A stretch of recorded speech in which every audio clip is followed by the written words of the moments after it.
This is WKYT This Morning. Good morning. Welcome into you on this Wednesday. I'm Rebecca Smith. And I'm Bill Bryant. It's so good to have you with us on WKYT on June 15th, right here in the middle of the month now. Yeah, we hope your day is off to a great start. Now at 6 a.m., the investigation into the Orlando shooting continues. Police say new details are emerging about the alleged shooter's wife. We'll have that for you. We're also following an overnight break-in at a Lexington business. Why police say the suspect has committed the same type of crime maybe several times before. And we are learning more from police on what led to an overnight shooting outside a Lexington Walmart. Seeing a little blip there in Harlan County. Other than that, we are dry early this morning. We head in towards your afternoon, and we go from the 60s and 70s with a good-looking start to the 80s very quickly, with even that strong to severe chance in the forecast. I'm going to talk about timing on this coming up in just a few minutes. Our top story this morning, we are tracking yet another tragedy out of the Orlando area this morning. Crews are searching for a 2-year-old who was dragged into a lagoon by an alligator near Disney World. This happened last night at the Grand Floridian Hotel, an upscale resort at Walt Disney World. The local sheriff says the boy's father was injured while struggling with the gator. The family of 5 vacationing from Nebraska. Police expected to give an update within the next 30 minutes on this just terrible, terrible situation. We'll keep you up to date on the search for that little boy.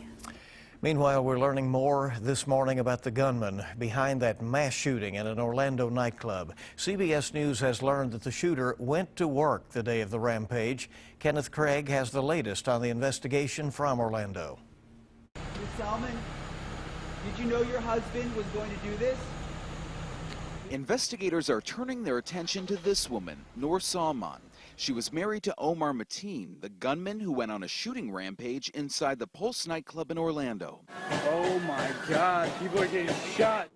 Police say Salman told them that she and Mateen had gone to the Gate nightclub before. She also said she tried to convince him not to go through with the attack. I didn't notice anything. She is a very good girl, very honest, sincere person. As investigators dig into Mateen's past, patrons also say they've seen him at Pulse before. He used to come in the bar about on the weekend sometimes. Not only did Mateen call 911, but sources tell CBS News he also made a Facebook post pledging his allegiance to ISIS, all while randomly shooting into the crowd. He looked at me and it just said, "Take care of me. Please don't leave me."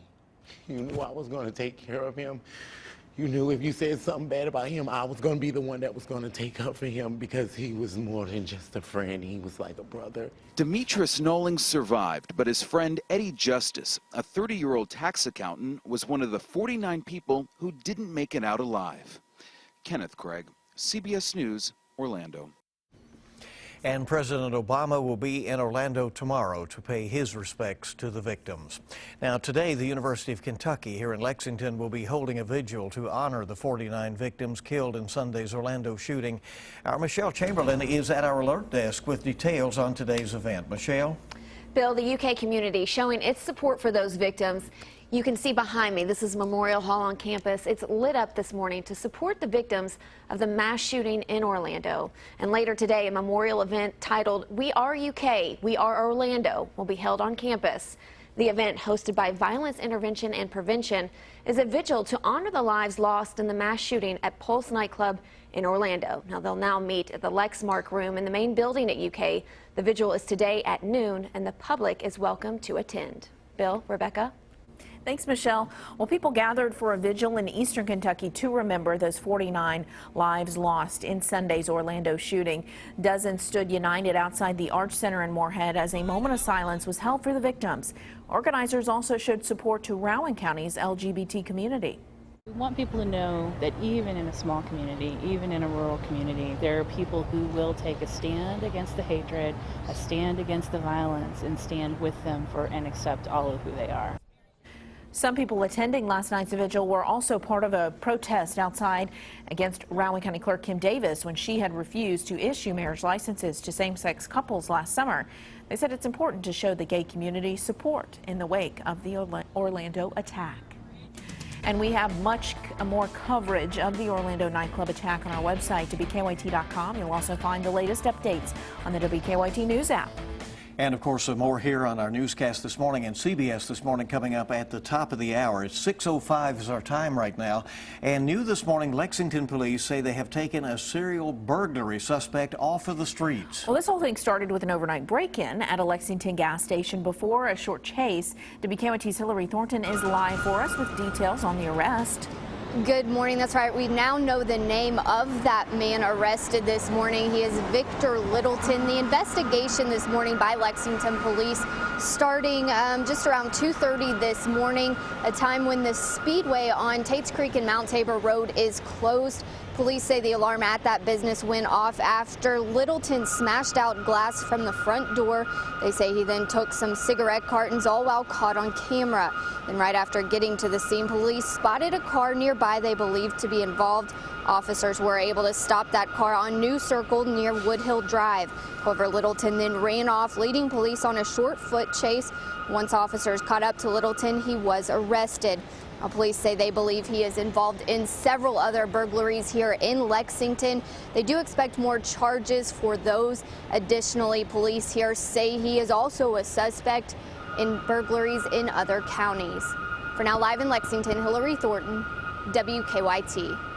All right, thank you, Hillary. New this morning, police are questioning two men after a shooting outside a Lexington Walmart. Witnesses told police they saw people in two cars shooting at each other outside the Walmart on Richmond Road.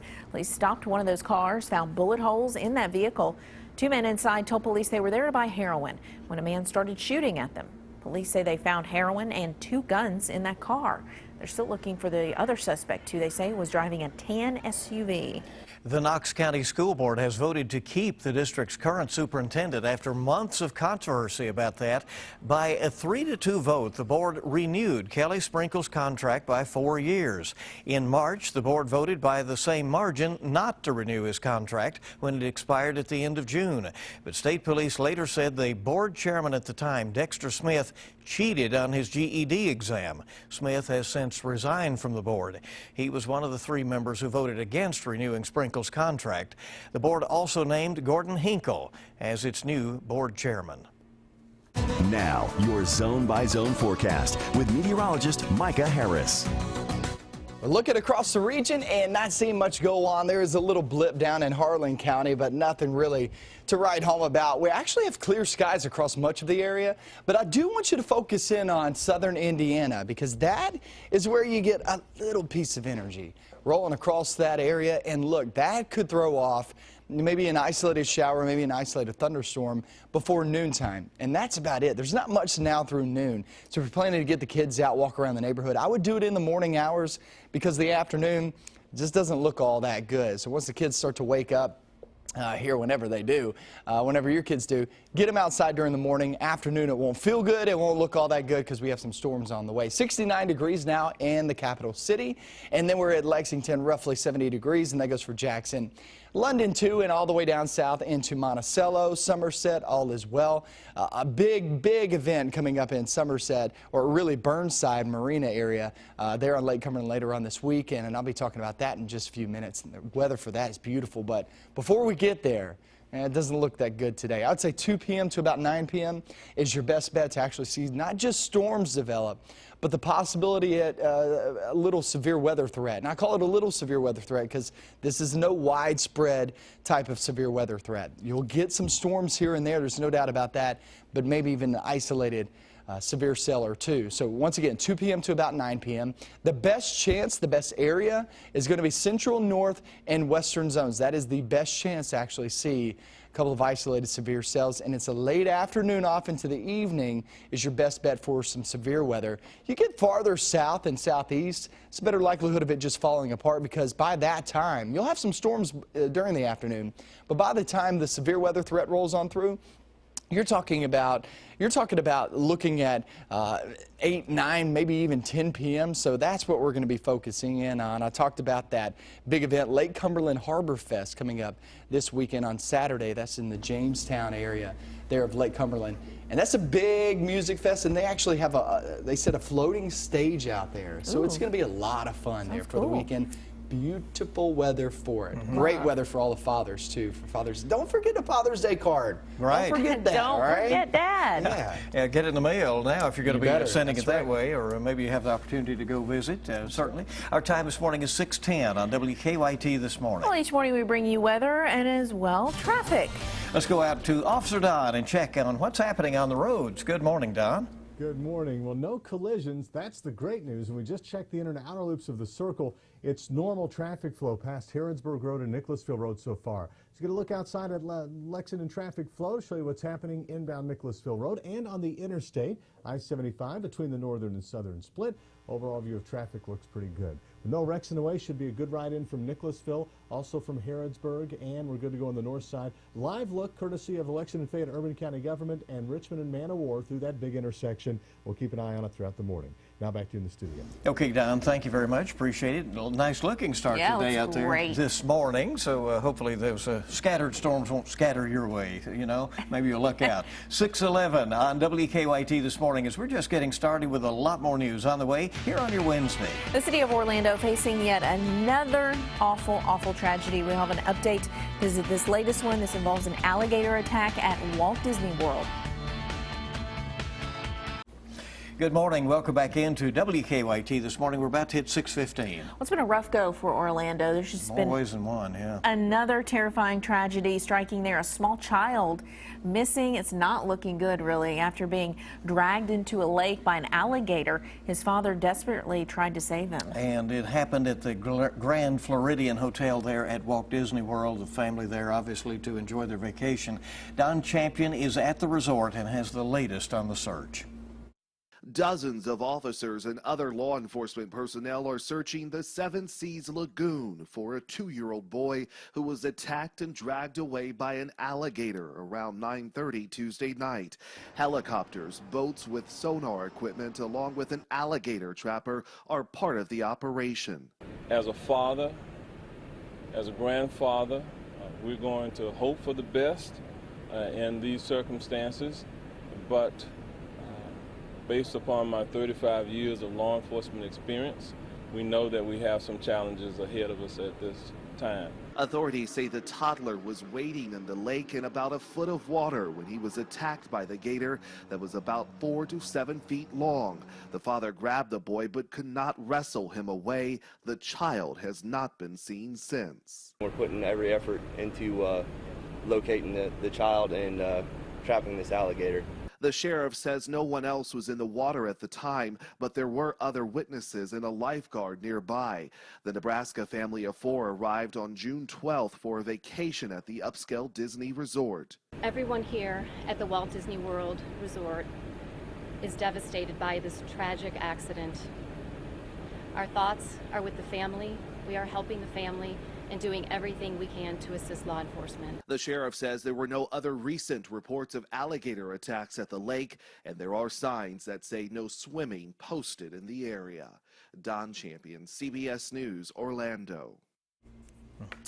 The sheriff's office says the boy's father suffered some minor injuries in his struggle with the alligator for his son, trying to retrieve the child.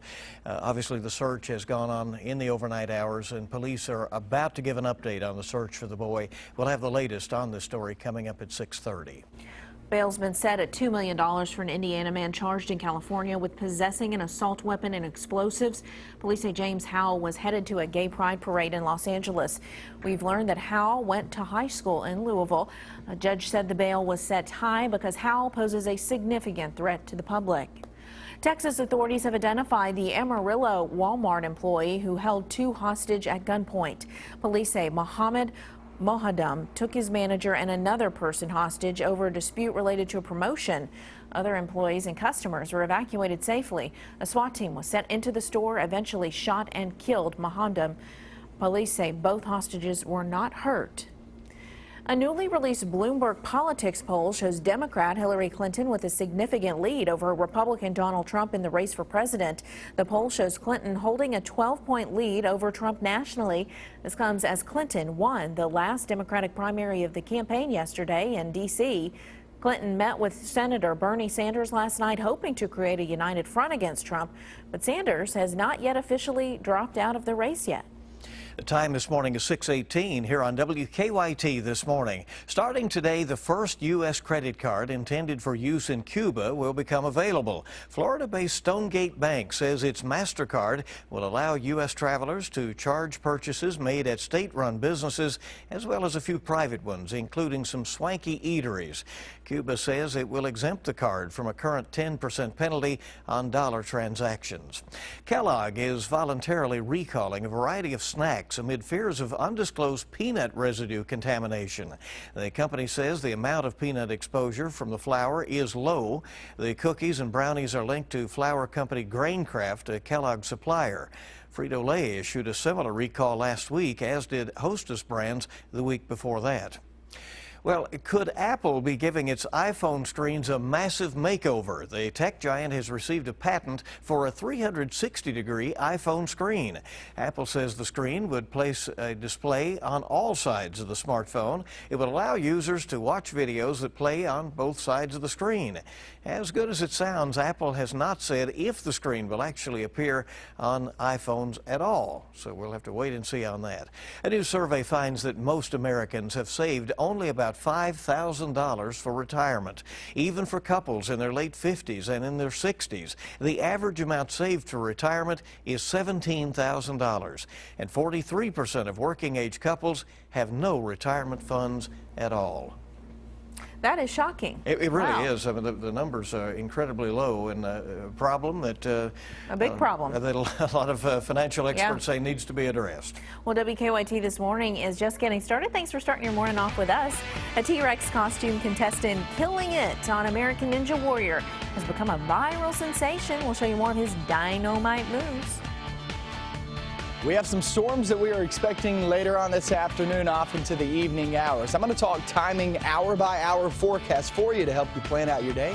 Coming up next.